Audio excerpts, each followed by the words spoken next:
Bismillahirrahmanirrahim. Assalamualaikum warahmatullahi wabarakatuh. Alhamdulillahi rabbil alamin. Innal hamdalillah nahmaduhu wa nasta'inuhu wa nastaghfiruh. Wa na'udzu billahi min shururi anfusina wa min sayyiati a'malina. May yahdihillahu fala mudilla lahu wa may yudlilhu fala hadiya lahu. Asyhadu an la ilaha illallah wahdahu la syarika lah wa asyhadu anna Muhammadan abduhu wa rasuluh alladzi la nabiyya wa la rasulah ba'dah. Allahumma shalli ala nabiyyina Muhammadin wa ala azwajihi wa dhurriyyatihi wa ahli baitihi wa ashabihi wa man walah. A'udzu billahi minasy syaithanir rajim. Ya ayyuhalladzina amanu taqullaha haqqa tuqatih wala tamutunna illa wa antum muslimun. Alhamdulillahirabbil alamin. Hadirin sekalian, Bapak-bapak yang dirahmati Allah, segala puji bagi Allah Subhanahu wa taala yang melimpahkan semua nikmat, semua manfaat di dalam kehidupan kita dunia ini. Semoga kebaikan-kebaikan Allah tetap melimpah untuk kita di akhirat kelak. Tidak lupa saya ucapkan taqabbalallahu minna wa minkum. Semoga Allah menerima sedaya amal soleh kula panjenengan sami wonten ing bulan Ramadan ingkang kepengker lan mugi-mugi Allah taala mempertemukan kita dengan bulan Ramadan yang akan datang. Kita laksanakan pertemuan kita kemarin yang paling akhir, kita membahas bab Fatihatus Syafiyah, bahwa surat Al-Fatihah secara umum adalah obat yang diberikan oleh Allah Subhanahu wa taala kepada kita. Ya, obat hati dan obat badan. Obat hati sudah kita bicarakan, nggih. Ada 6 kata Imam Ibnul Qayyim al-Jauziyah rahimahullah. Jadi penyakit hati apapun, bentuknya riya, misalkan sum'ah, misalkan takabur, misalkan dan lain-lain, maka secara umum itu semuanya oleh Allah taala berikan obatnya ada 6. Sudah kita bahas. Tapi kita ingatkan lagi karena ini materi terakhir kita. Yang pertama adalah ubudiyatillahi la ghairah. Caranya untuk menyembuhkan segala macam penyakit hati, dan penyakit hati itu penyakit yang jauh lebih berbahaya dari segala macam penyakit badan. Karena kalau penyakit badan itu diterima dengan kesabaran, orang mendiamkannya dengan niat sabar, maka akan menambah pahala yang besar, akan menghapus dosa dan kesalahan. Penyakit badan apapun nggih. Yo sing parah-parah cetha, bahkan penyakit yang sederhana misalkan gatal sekalipun itu sesuatu yang tidak nyaman yang menimpa badan kita, ketika kita sikapi dengan kesabaran, tidak berkeluh kesah, maka dia akan menghapus dosa. Kalau bahasa Rasul kita hatta syaukatu yusakuha, sampai kalau orang berjalan menginjak duri, ya, dintuk tawon, bahkan digigit semut atau nyamuk, itu kalau kita terima dengan sabar, illa kafarallahu bi min khotoyahu wa kama qala, kecuali Allah akan menghapus kesalahan-kesalahan. Tetapi kalau penyakit hati itu apabila orang tidak merasakannya, nggih, tidak merasa gundah gulanya, bahkan dia nyaman-nyaman saja dengan penyakit hati, maka dia mendatangkan masalah dunia dan akhirat, akan menimbulkan kehinaan dunia akhirat. Maka seorang muslim yang baik ketika dia merasakan penyakit hati, dia gage-gage untuk mencari obat, ditambani. Tadi misalkan riya, orang beribadah kepengen dilihat oleh manusia. Sum'ah, orang berbuat baik agar didengar kebaikannya oleh manusia. Takabur, ya, sombong, ya, atau apa, putus asa dari rahmat Allah dan lain-lain. Itu harus segera dibersihkan. Kenapa? Karena kalau tidak, itu akan menimbulkan masalah besar dunia apalagi di akhirat, dan akan menimbulkan kehinaan dunia dan akhirat. Maka tombone penyakit hati ada 6 secara umum, secara umum. Satu, ubudiyatillahi la ghairah. Yang pertama adalah beribadah kepada Allah dan tidak kepada siapapun. Sudah kita bahas ini, kita ulangi lagi. tidak kepada hawa nafsu, tidak kepada harta, tidak kepada Tuhan apapun selain Allah. Jadi memurnikan semua niat aktivitas sehari-hari yang dia kerjakan hanya untuk Allah, karena ibadah kan semua aktivitas duniawi kita kan. Ismun jami'un lima yuhibbuhullah wa yardahu minal aqwal wal af'al adh-dhahirah wal batinah. Jadi ibadah itu semua pekerjaan. Ya. Ismun jami'un, semua lima yuhibbullah wa yardahu. Yang penting Allah ridho dan cinta kepada orang. Minal af'al minal aqwal wal af'al. Entah itu ucapan-ucapan ataupun perbuatan-perbuatan. Adh-dhahirah wal batinah, yang terlihat ataupun tidak terlihat, itu ibadah. Jadi seluruh aktivitas kita dikuatkan dengan firman Allah, "Qul inna sholati wa nusuki wa mahyaya wa mamati lillahi rabbil alamin." Allah ngendika, katakanlah salatku, qul inna sholati wa nusuki, dan amal ibadah atau sesembelihan, wa mahyaya, ini sing ora main-main, dan kehidupan, wa mamati, dan kematian kita lillahi rabbil alamin, hanya untuk Allah. Yang ngomong hidup itu kan berarti dua kan, waktu dan aktivitas. Jadi orang dikatakan hidup itu ketika kita menghabiskan waktu kita untuk beraktivitas. Jadi, maka orang yang menghabiskan waktu yang tidak ada aktivitas, yang turu itu setengah mati. Nek para ulama yang ngendikan begitu. Tidur itu setengah dari kematian, semaput itu ya setengah dari kematian. Mati suri itu ya setengah dari kematian. Kenapa? Karena waktunya habis dan dia tidak mengerjakan aktivitas. Nah, wong mancing ya berarti aktivitas dia mancing, Mas. Ya. Lah mendingan ngarit gitu, Mas. Nek mancingin yang laut mau kayak sak kental lumayan gitu. Oh, nek mancing itu malah mentake duit ora nggawa apa-apa gitu, Mas. Burung nek rokok barang semaput. Maka seluruh aktivitas kita hanya untuk Allah, bukan untuk yang lain. Punika ingkang sepindah, cara penyakit hatinya dihapus itu dengan cara semua aktivitas kita hanya untuk Allah. Yang kedua didetailkan oleh Imam Ibnu Qayyim al-Jauziyah bi amrihi wa syar'ihi. Lah kemudian tata cara kita beribadah kepada Allah itu disesuaikan dengan perintah atau syariatnya Allah Subhanahu wa taala, tidak dengan cara yang lain. Lah niku detail niku mangke. Nah, kita harus belajar.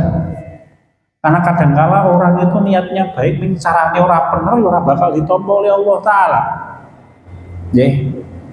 Dulu orang-orang ahlul kitab, ya terutama orang Nasrani, kan orang yang sangat dicintai, orang yang sangat mencintai Allah. Tetapi cara cintanya kepada Allah dengan mengangkat derajatnya Nabi Isa alaihissalam menjadi anaknya Allah. Allah marah, Mas. Kenapa? Karena cara mencintainya salah. Wong kepengin tetulung, itu kan kudu ngerti carane nulungi piye. Nggih, misalkan ana wong kuabrahan sikile putung kan rampung dikeroki, Mas. Nggih, ra mungkin to, ora mungkin. Tanya dulu bagaimana cara menolongnya. Kenapa? Karena memang ada cara. Kalau orang sekedar niat, kini caranya ora bener ya kok lah sing ditulung nesu-nesu. Cah nom dolan ning pasar ana wong nggawa becak bebannya banyak, tiba-tiba brek barang bawaannya jatuh ke tanah semuanya. Nek wong kepengin nulungan ditekoni, Pak, apa yang harus saya kerjakan? Orang langsung logikane cah nom nek ana sing tiba langsung diangkat gitu. Wah, gegel langsung diangkat duwake neng dhuwur becak. Lah makanya tukang becake kepet-kepet neng pinggir becak bareng anu. Lha kok sing diduduke dunggake meneh. Miso-miso tukang becake, Mas. Nggih, nek kepengin nulungi tekoni sike, ini dos pundi Pak? Aku gawake mlebu ning pasar kan cetha ning. Nek orang yang tidak berpikir kan langsung nek tiba ning ngisor kudu diunggahke makono wah ngeleng angkat wabile dibruke ning ngisor jebule karo wong foto nggih Pak diunggahke ning becak malah gelut karo tukang becake. Ya memang cara itu penting. Maka Imam Ibnu Qayyim kemudian mendetailkan lah beribadah kepada Allah itu dengan caranya Allah, dengan syariatnya Allah, tidak dengan sekedar apa ya dikira-kira. Kenapa? Ya, karena memang orang itu kalau niatnya benar tapi tata caranya tidak benar ya tidak akan diterima oleh Allah. Kalau bahasanya Imam Fudail bin Iyad rahimahullah, ya, orang yang beribadah kepada Allah, ya, ikhlas walam yakun sawaban lam yuqbal, kata beliau. Orang yang beribadah kepada Allah ikhlas tetapi ibadahnya, caranya lam yakun sawaban, tidak benar, lam yuqbal, ya tidak akan diterima oleh Allah. Saya pernah menemukan ada orang sholat sujud ini ping telu, sengaja memang. Kira-kira sah ora sholatnya? Batal mas, kenapa? Dia nambah satu rukun. Betulan itu. Jadi sholatnya itu setiap rakaat 3 kali sujud. Sujud pertama, sujud kedua, sujud ketiga. Ketika ditanya apa? Ini nambah gembo nih. Sholatnya batal. Beda dengan kalau dengan sholat jenazah, ya kan? Rasul kita 4 kali takbir. Tapi kadang-kala ada yang para ulama itu 5 boleh, 6 boleh, 7 boleh. Nah kita ya 4 kali takbir. Kenapa? Karena kan tidak merubah rukun itu. Kecuali le sholat terus rakaat kelima, takbir kelima, ruko, batal itu mas. Ada di antara panjenengan yang pernah sholat jenazah karo ruko? Aku wis tau ketemu mas, cilik ning no. Ketika takbir itu kayak radong sholat jenazah pertama harus ruko, liane ora ruko. Ya, lu nek ruko sholatnya batal loh. Kenapa? Dia nambah rukun. Kalau menambah takbir kan sekedar menambah zikir. J. Begitu. Maka kalau panjenengan sholat Id kok imamnya sok-sok kurang, sok-sok keluwen itu ora apa-apa mas, sholatnya ora batal. Kok terus bubar, takbir mau ping 8, sholatnya ganti ndak. Kenapa ya? Itu mujarrad apa ya? Ya zikir itu mas. Begitu. Ini tambahan saja. Ya, yang ketiga, labil hawa, tidak dengan cara hawa nafsu. Hawa nafsu itu apa toh? Hawa nafsu itu segala sesuatu yang bertentangan dengan syariatnya Allah itu hawa nafsu. Firman Allah tentang surat Shad itu loh. Ya Dawud inna ja'alnaka khalifatan fil ardh fahkum bainan nasi bil haqq wa la tattabi'il hawa fayudillaka an sabilillah. Jadi Allah Ta'ala nanti kok kepada Nabi Dawud, ya Dawud, wahai Dawud, inna ja'alnaka khalifah. Ini yang apa namanya? Mic-nya buatan jepit ngeten kan betul enggak? Ini bisa enggak? Ini tidak bisa ini. Bisa paketnya. Ini jepit loro itu. Pakai anu bisa? Oh gitu. Oh iya. Pakai yang mic ngeriwon. Untuk ada nih. Ada. Oh gitu, nanti aja mas. Napa? Oh dipegang. Oh nggih. Nggih. Ya udah, saya pegang aja. Nggih, betul. Jadi Allah Ta'ala menika ngendika, ya Dawud, wahai Dawud, inna ja'alna khalifatan fil ardh. Aku jadikan engkau itu khalifah, fahkum bainan nas, maka putuskanlah perkara-perkara di tengah manusia itu bil haq, dengan kebenaran, wala tattabil hawa, dan janganlah engkau mengikuti hawa nafsu. Ya, hawa nafsu. Hak itu punopo, kebenaran pun kok punopo. Imam Ibnul Qayyim al-Jauziyah ngendika, hak itu makana alaihi Rasulullah sallallahu alaihi wasallam wa ashabuhu wa majaa bihi ilman wa amalan fi oh nggih iki mawon nggih. Jadi kebenaran hak itu apa? Imam Ibnul Qayyim al-Jauziyah ngendika makana alaihi Rasulullah sallallahu alaihi wasallam wa ashabuhu wa majaa bihi ilman wa amalan. Jadi kebenaran itu semua ajaran yang dibawa oleh Rasulullah Muhammad Shallallahu Alaihi Wasallam dan sahabatnya. Nanti kalau kita jlentreh ke sekedhik, yang dibawa Rasul itu dua, Quran dan Sunnah. Yang dibawa oleh sahabat itu satu, yaitu ijma'us sahabah.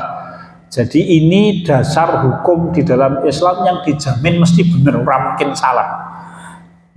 Jadi kebenaran itu semua ajaran yang datang dari Allah melalui Rasul Muhammad SAW dan dijelentrehke oleh para sahabat radhiyallahu anhum. Dan ini yang dijamin mesti benar, Quran, Sunnah, dan ijma'us sahabah, kesepakatannya sahabat. Itu dijamin mesti benar. Quran itu pasti benar. Semua hadis Rasul itu pasti benar, yang penting betul dari Nabi Muhammad, bukan hadis palsu. Ya. Atau hadis dhaif yang dhaifnya keterlaluan. Ya. Itu pasti benar. Yang ketiga adalah ijma', kesepakatannya sahabat. Bapak-bapak, rekan-rekan kan pernah kita bahas dasar Islam itu kan tidak hanya Quran dan Sunnah Ada Quran, Sunnah, ijma', ada qiyas, ada ijtihad yang 6 itu. Maslahah mursalah, syar'u man qablana, istihsan, istishab, syaddu dzara'i. Apalagi apa?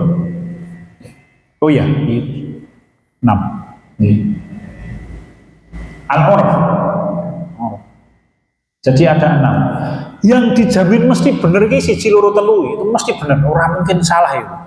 Quran ora mungkin salah. Sing salah ki cara memahaminya. Kadangkala salah. Tapi Quran ora mungkin salah.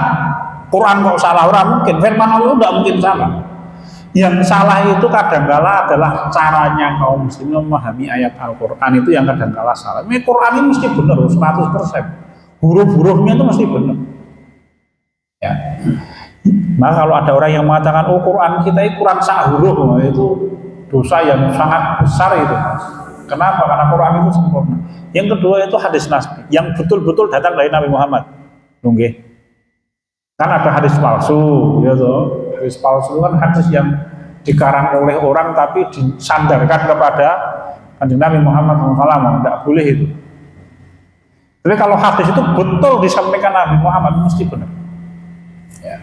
Yang ketiga adalah kesepakatannya sahabat akan satu urusan, itu pasti benar. Kenapa? Rasul kita menjamin, wa yajma'u ummati ala dhalalah. Umatku tidak akan pernah berkumpul berijma di dalam kesesatan. Ya. Jadi ijma, sahabat itu ketika bersepakat itu pasti benar. Contoh Mas, contoh yang pernah kita sampaikan itu, contoh kalau kita sholat tarawih setiap malam di masjid, itu ijma sahabat itu Mas. Nabi Muhammad itu sholat tarawih hanya 2-3 kali satu bulan di masjid, sisanya di rumah. Nah zamannya Umar bin Khattab radhiyallahu anhu belum mengumpulkan kaum muslimin setiap hari sholat tarawih di masjid, dan itu disepakati oleh para sahabat, tidak ada satu sahabat pun yang menentang. Itu namanya ijma, disepakati oleh sahabat. Lah kesepakatan sahabat itu pasti benar, orang mungkin salah. Jadi kebenaran itu. Sedangkan dasar hukum yang keempat, kemudian 5 yang jumlahnya 6 dan 10 ini, nah nanti tergantung dengan kapasitas orang yang mengerjakan ini. Kias itu sistemnya mesti benar. Tetapi orang yang mengkias kadang-kala benar, kadang-kala salah. Demikian pula yang lain. Itu.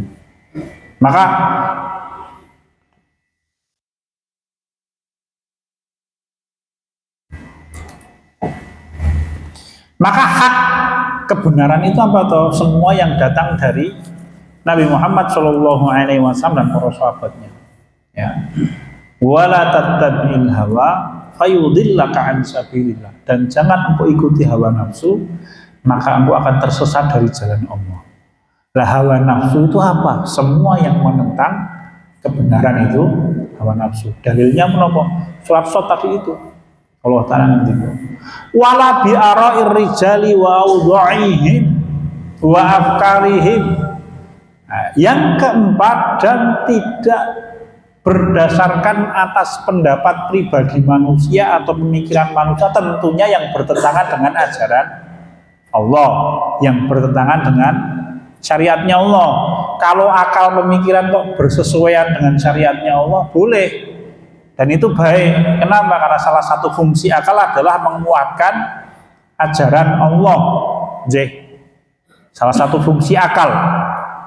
Maka nanti kalau ada seorang muslim yang baik, dia punya kapasitas ilmu yang mapan di dalam urusan Islam, kemudian dia menjabarkan Islam, maka itu merupakan pemikiran yang baik. Contoh nih, suatu saat Imam Abu Hanifah itu ditanya, bolehkah seorang istri merumat jenazahnya suaminya? Boleh tidak? Mandikan, meruti jenazah, boleh tidak istrinya? Kan perempuan ini. Woi, jawabannya orang gampang loh. Imam Abu Hanifah itu pakai kias, pakai akal beliau menjawabnya, dan benar. Beliau menyampaikan Rasul Muhammad SAW memberikan putusan. Loh, dari mana? Rasul itu pernah suatu hari meminta istrinya ketika beliau sedang iktikaf itu untuk apa ini? Nyisir rambut. Wudhunya ora batal, iktikafnya ora batal. Kalau seorang manusia yang hidup saja boleh disisiri rambutnya oleh istrinya, apalagi sing mati. Bener ora, Mas? Bener, gitu Mas.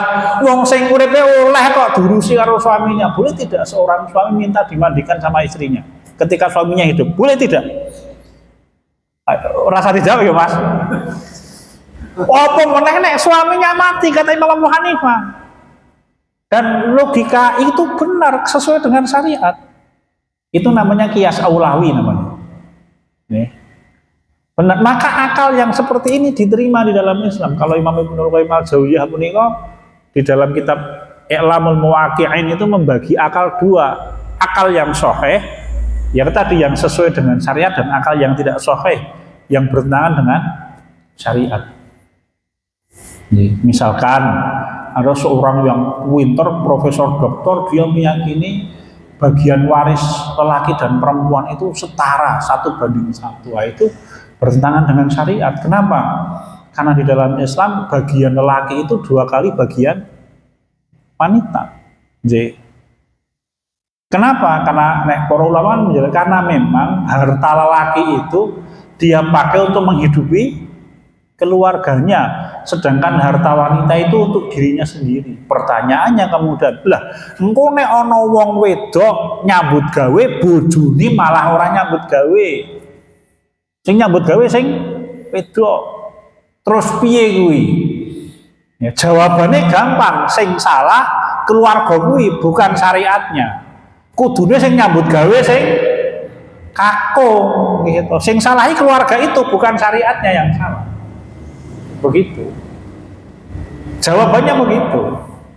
Lah terus piye? Tetap berlaku bahwa ahli waris laki-laki bagiannya 2 kali ahli waris wanita. Begitu.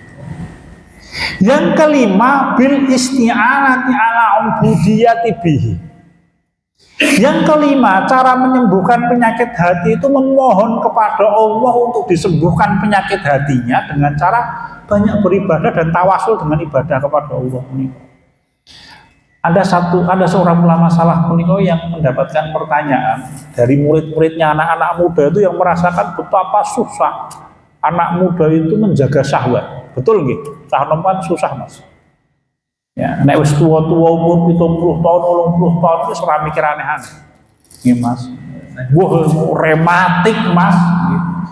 Sirai mumet gitu, vertigo, ora mikir aneh-aneh. Cah nom-nom kan sehat-sehat pas berikas-berikas.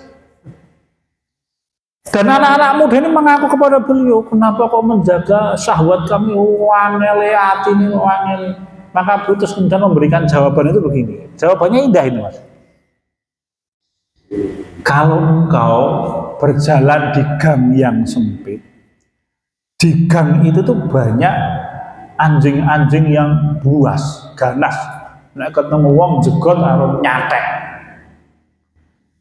Bagaimana cara paling gampang melewati gang itu kok bisa selamat, ora diganggu, ora dicatek karo kawanan-kawanan anjing itu? Piye caranya?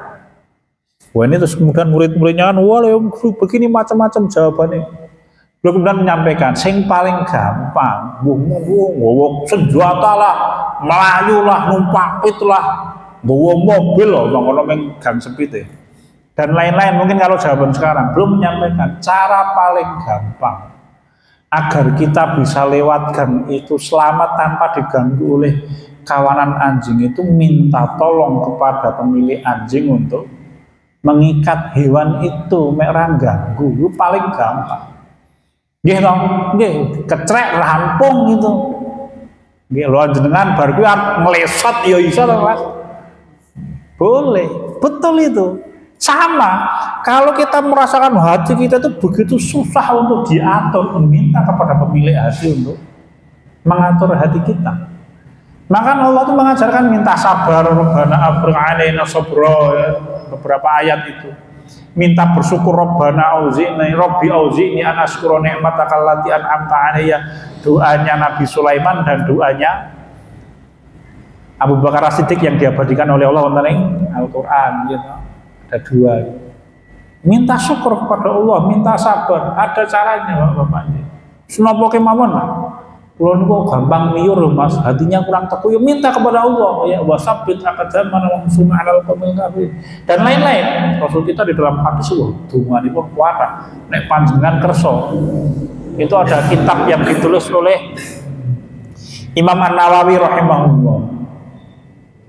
Kok lali judulnya aku malah.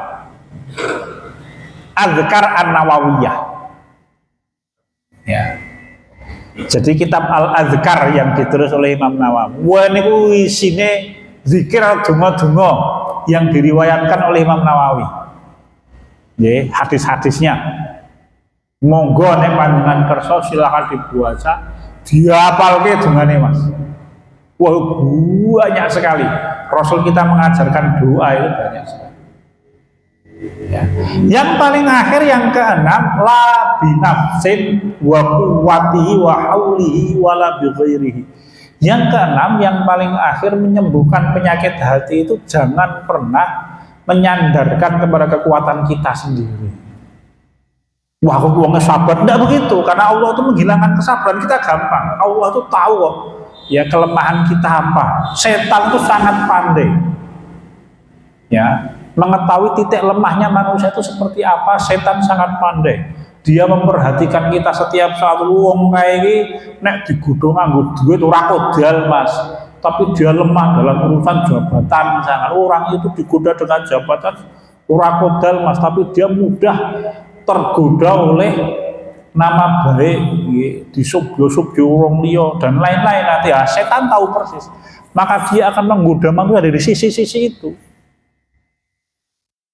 Jadi jangan pernah kita menganggap diri kita ini kuat, karena Allah ngendika wa khuliqal insanu dha'ifa, manusia itu diciptakan kondisinya lemah. Tentang godaan setan kepada kita, innahu yarakum huwa wa qabiluhu min haitsu la tarawna, pada kata Arab. Iblis dan anak keturunannya itu melihat kalian tidak melihat mereka. Jadi ini awal itu main badminton kalah sakset Mas. Nggih. Contoh ini zaman wingi Covid ini loh Mas. Covid ini bentuknya kewan kaya tikus mau cekot Mas, iso digebuk. Lebarannya ora ketoke. Nggih. Susah lah. Iblis itu seperti itu kata Allah. Dia dan keturunannya itu bisa melihat kalian, sedangkan kalian tidak bisa melihat mereka. Maka minta kepada Allah. Kita tuh minta kepada Allah diselamatkan dari godaan setan gitu. Qul a'udzu birabbin nas, malikin nas, ilahin nas, min syarril waswasil khannas. Atau godaan jin yang bentuknya fisik. Karena jin kan suka menyakiti gitu. Ya al-falaq, qul a'udzu birabbil falaq min syarri ma khalaq sampai akhir. Begitu. Kenapa? Karena musuh kita itu ora ketok. Nek ketoke cetha Mas. Nggih. Belah semaput ya, nek ketok. Ya. Untungnya orang kita ya itu mah. Ya, karena memang bentuknya jin dan setan kan buruk, Mas. Nek ada di antara panjenengan yang pernah ketemu jin wayu yo, berarti kena sihir, Mas. Kena sihir. Saya itu belum pernah melihat jin itu bentuknya wayu, orang tahu, Mas.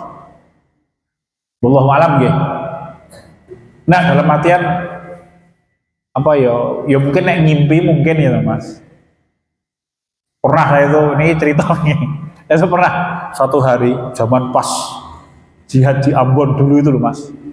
Kerusuhan Ambon kaum muslimin dibantai oleh orang non muslim itu. Itu ada keluar penggalangan dana di mana-mana. Itu ada seorang ikhwan yang datang ke rumah saya itu bawa buntelan bawa kertas koran. Nonton apa, Mas? Itu di kamar. Saya beli senjata, wah kita, senjata apa itu ya? Dibuka keris sebenarnya, Mas. Keris loro.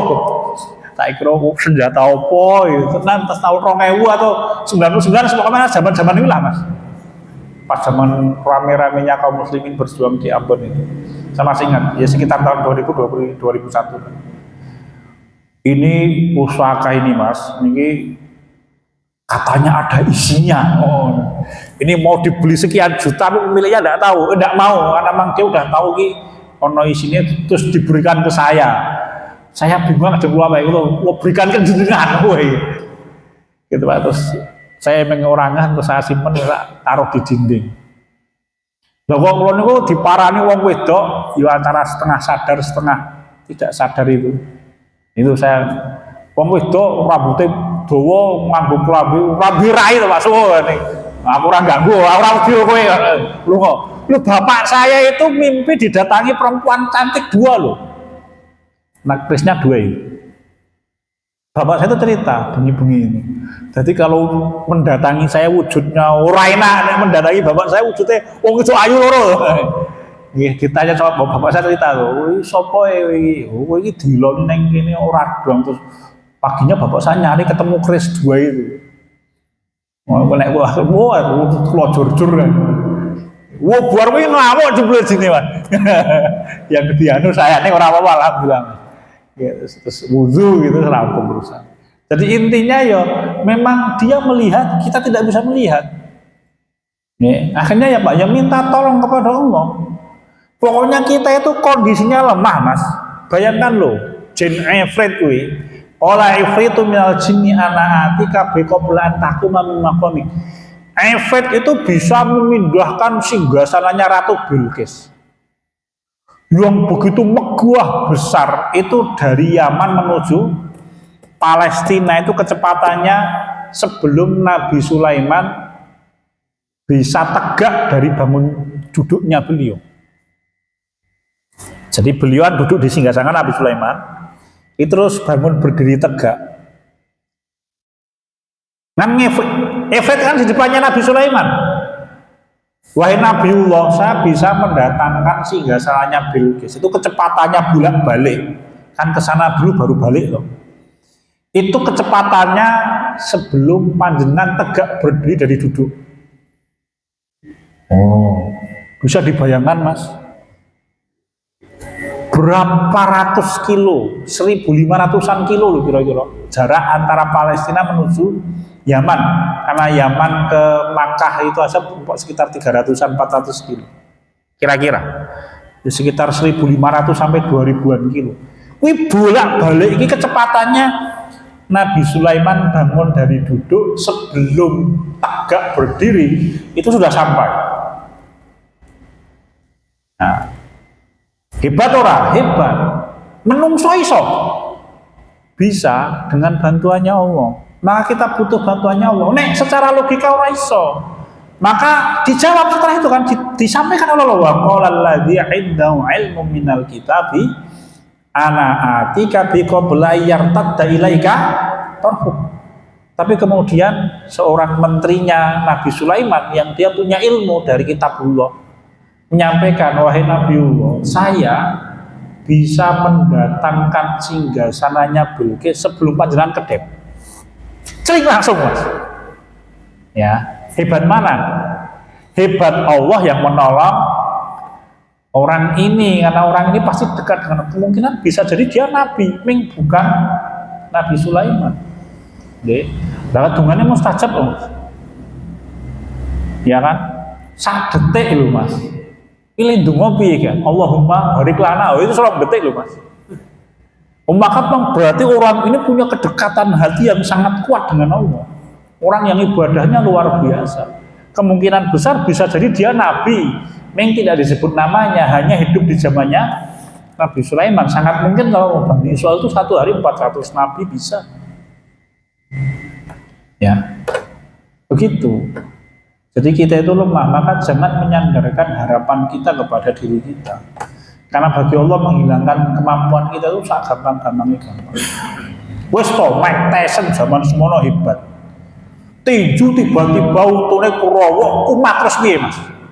Misalkan loh nih. Biar mesti kalah lah Mas. Pas cenut-cenut ngono kae lah purun jenengane iso kalah kok kuwi. Ya sirai mumet cekot-cekot gitu Mas, keringat dingin baru gitu. Ora gelem nobah niku Mike Tyson Mas. Nek yo pas semono untune ora krowok nih Mas. Nek krowok sependak main ora hebat nanti Mike Tyson. Ya begitu. Ini obat penyakit hati yang disebut oleh Allah Ta'ala dalam Al-Quran dirincikan oleh Imam Ibnu Qayyim al-Jauziyah. Sedangkan secara fisik ya hadis yang sangat terkenal ya, tentang sahabat Abu Sa'id Al-Khudri radhiyallahu anhu bahwa beliau suatu saat, ini hadisnya hadis sahih diriwayatkan oleh Imam Bukhari dan Muslim, suatu saat beliau melewati satu perkampungan bersama dengan sahabat-sahabat yang lain ya. Lalu kemudian rupanya penduduk kampung ini tidak mau memberikan penerimaan yang baik kepada para sahabat. Tiba-tiba tokoh kampung itu digigit oleh ular yang sangat berbisa.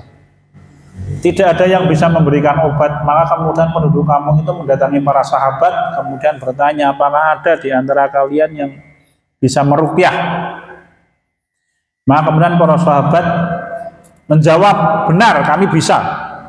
Tetapi para sahabat minta syarat, kami akan meruqyah tokoh kampung itu apabila ya kalian memberikan kami sesuatu lah sebagai ganti.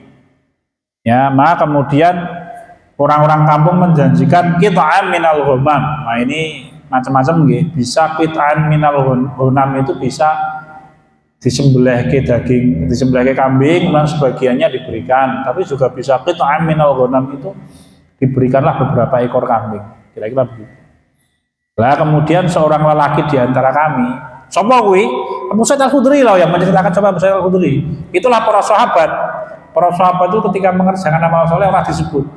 Maka saya bacakan, tidak begitu. Belum menyampaikan, maka seorang di antara sahabat Rasul itu membacakan surat Al-Fatihah. Ya, maka begitu selesai dibacakan wa qoma ka'allam yakun bi qolabatun. Maka begitu dibacakan Al-Fatihah sekali itu langsung sehat, bergas, laisa fi qolabatun, ora anggo gregel-gregel lho Mas. Nggih. Langsung celing langsung mari. Ya, tidak pakai mulai terus waduh aku sih lemes sih, makanya kita enak iki, enggak begitu. Langsung celing, langsung mari, langsung penyakitnya hilang. Ya, dengan apa ya? Dengan bacaan surat Al-Fatihah. Jadi tawasulnya menggunakan bacaan Al-Fatihah. Tetapi memang ini nanti tergantung dengan keimanan manusia. Abu Sa'id Al-Khudri ya sekali, kalau kita ya mendingan gawe ning rumah sakit karo diruqyah ning dalan ra apa-apa lah Mas. Ping 1000 ya ora apa-apa, nek gawe ning rumah sakit ya teman. Memang pisan tok baru mlebu swarga ya mesake keluarga itu kan. Nggih. Begitu. Ini penyakit badan bisa disembuhkan dengan ayat Al-Qur'an, diruqyah. Dan ini kalau saya pernah konsultasi dengan seorang ustadz besar, beliau itu menyampaikan gabung kedua itu. Jadi yang menggunakan pengobatan medis sebagai ikhtiar kita, karena memang kita mengetahui keimanan kita tidak sehebat para sahabat, tetapi kemudian kita juga bertawasul kepada Allah dengan menggunakan bacaan Al-Quran untuk kita ruqyah. Kenapa? Memohon kepada Allah kesembuhan. Ya, karena bisa jadi ketika doa kita nanti mustajab diberikan oleh Allah Ta'ala kemudahan. Ya. Ini fungsinya apa? Jadi kalau misalkan ada di antara teman-teman kita yang sakit, yuk goning rumah sakit dirupiah sisan mas. Dua-duanya dikerjakan.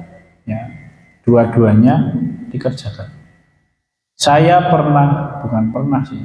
Saya ada teman yang dulu ini meninggal, ustadz besar, cukup terkenal lah yang daerah Bekasi, kenalan saya. Belum meninggal karena gagal ginjal. Ya semoga Allah merahmati beliau karena beliau sabar menerima sakit. Hanya kalau saya melihat salah satu pilihan tidak tepat itu ketika entah itu beliau atau keluarganya itu memilih untuk menggunakan metode herbal tok, tidak menggunakan pengobatan modern. Belum makan ngomong gagal ginjal itu kan darahnya kebak racun mas, pilihannya cuci darah tuh mas. Nek ora cuci darah kok keracunan mati wonge. Ya. Wallahu alam ya, saya waktu itu tidak tahu apakah cuci darah atau tidak. Tapi kemudian saya hanya dengar katanya belum menggunakan herbal. Pro. Ya akhirnya meninggal. Semoga Allah mengampuni dosa beliau mas. Kalau kita ya dua-duanya dikerjakan mas. Ya digabungke sehingga nanti kemudian maksimal. Kenapa? Karena memang salah satu kelemahan kita adalah kita ini orang yang tidak terlalu dekat banget lah dengan Allah. Yo kita itu berusaha dekat dengan Allah men yo kerep delio. Nggih mboten Mas. Gitu, kerep delio kan. Maka ya untuk menguatkan pengobatan itu gabung dua-duanya. Ya. Dan itu kan diperbolehkan di dalam Islam, tadawu kata Rasul. Ayo berobat. Dan kalau orang berobat dengan niat ikhtiar ya sebagai sarana kuatnya tawakal itu berpahala. Karena dia bagian dari bertawakal kepada Allah. Imam Ibnul Qayyim al-Jauziyah menyampaikan orang yang tawakal kok tidak pakai ikhtiar itu tawakal humadhulun, tawakalnya menipu. Rasul kita itu ketika perang Fathu Mekah pakai baju besi mas.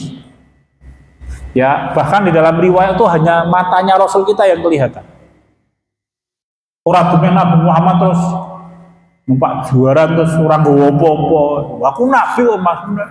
Dia nulis mental gitu, lembu sekilan, orang ngono kuwi mas. Rasul kita pakai baju besi yang kelihatan matanya. Rasul kita tuh ketika perang Uhud kan pakai helm beliau, helm besi. Itu Nabi kita Muhammad. Kenapa? Karena orang yang tawakal kok tidak melalui proses ikhtiar itu fatawakal humadhulun kata Imam Ibnul Qayyim. Tawakalnya menipu. Itu seperti orang gandeng apal dungane Nabi Ibrahim. Hasbunallahu wa ni'mal wakil wala haula wala quwwata illa billah, diobong ora kobong mas. Doa itu dibaca oleh sahabat Sa'ad bin Abi Waqqas radhiyallahu anhu bersama dengan pasukan Islam ketika akan menyerbu Madain. Pas perang Madain setelah perang Qadisiyah menang, maka Umar bin Khattab memerintahkan kejar pasukan Romawi, pasukan Romawi Persia. Maka mereka lari melewati Sungai Tigris masuk ke ibu kotanya, dan ibu kota itu kan Rasul kita meramalkan akan ditaklukkan oleh kaum muslimin 20.000 pasukan ya. Sungai Tigris yang waktu itu mungkin lebarnya mungkin sekilo atau berapa, sekarang 700-an meter ya mas, saya udah 100 tahun kemudian sedang banjir, sedangkan semua alat yang bisa dipakai untuk nyebrang sudah dihancurkan oleh pasukan Persia. Akhirnya apa? Sahabat Sa'ad bin Abi Waqqas itu berzikir. Beliau orang yang terkenal mustajab doanya. Hasbunallahu wa ni'mal wakil wala haula wala quwata illa billah, menambyur ke sungai itu. Makanya sungai sedang banjir. Imam Ibnu Katsir menyebutnya airnya itu sampai warnanya hitam saking besarnya banjirnya. Itu Imam Ibnu Katsir itu menyampaikan para sahabat itu berjalan seperti berjalan di atas pasir basah. Jadi kuda itu kakinya mendelep tetapi orang nanti sawa-awake. Ya.